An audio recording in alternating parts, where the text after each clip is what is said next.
को सातवें और आखिरी चरण की वोटिंग खत्म होने के बाद लोकसभा चुनाव 2024 में मतदान की प्रक्रिया पूरी हो जाएगी। 4 जून को नतीजे आएंगे जब वोटों की गिनती की जाएगी।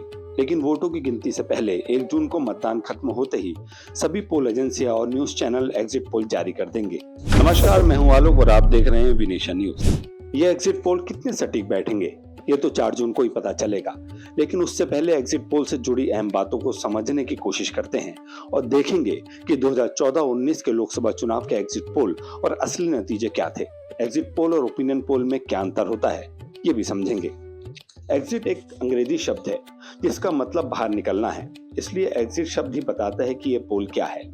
ये एक तरह का सर्वे है। जब मतदाता बूथ पर वोट डालने के बाद बाहर निकलता है तो उससे सवाल होता है कि आपने किस पार्टी या किस उम्मीदवार को वोट दिया है। एग्जिट पोल कराने वाली एजेंसी अपने लोगों को बूथ के बाहर खड़ा कर देती है। जब मतदाता वोट डालकर बाहर निकलता है तो उससे पूछा जाता है कि उन्होंने किसे वोट किया। कुछ और भी सवाल हो सकते हैं।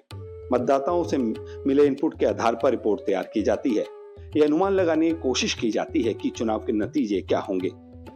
चुनाव आयोग ने पहली बार 1998 में एग्जिट पोल की गाइडलाइन जारी की थी। मतदान प्रक्रिया के दौरान एग्जिट पोल जारी नहीं किए जा सकते।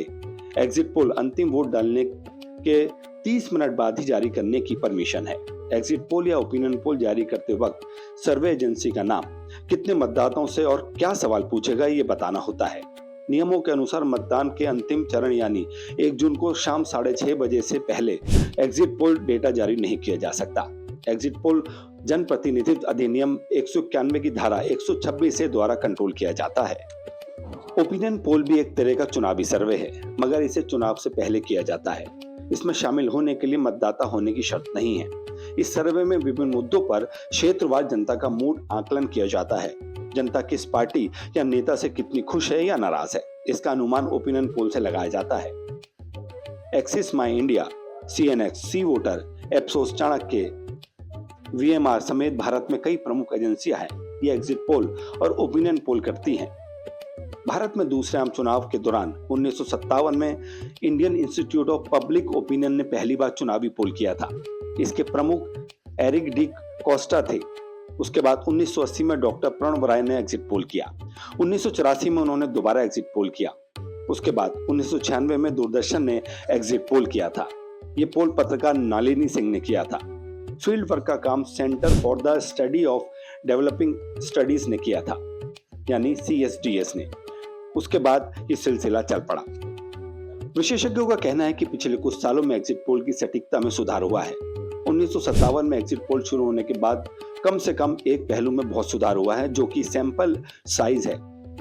नई दिल्ली स्थित सामाजिक विज्ञान और मानविकी के शोध संस्थान centre for the study of developing society यानी CSDS के संजय कुमार ने कहा कि वे दिन चले गए जब 20,000 से 30,000 का राष्ट्रीय नमूना बड़ा माना जाता था।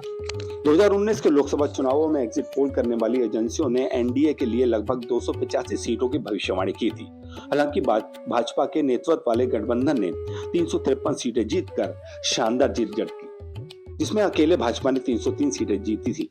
कांग्रेस ने 52 सीटें जीती और उसके यूपीए ने 91 सीटें जीती थी। इसी तरह 2014 के लोकसभा चुनावों में NDA को लगभग 257 से 340 सीटें मिलने का अनुमान था। हालांकि NDA ने 336 सीटें जीती। आज के लिए इतनी ज्यादा खबरों के लिए देखते रहिए विनेशन न्यूज।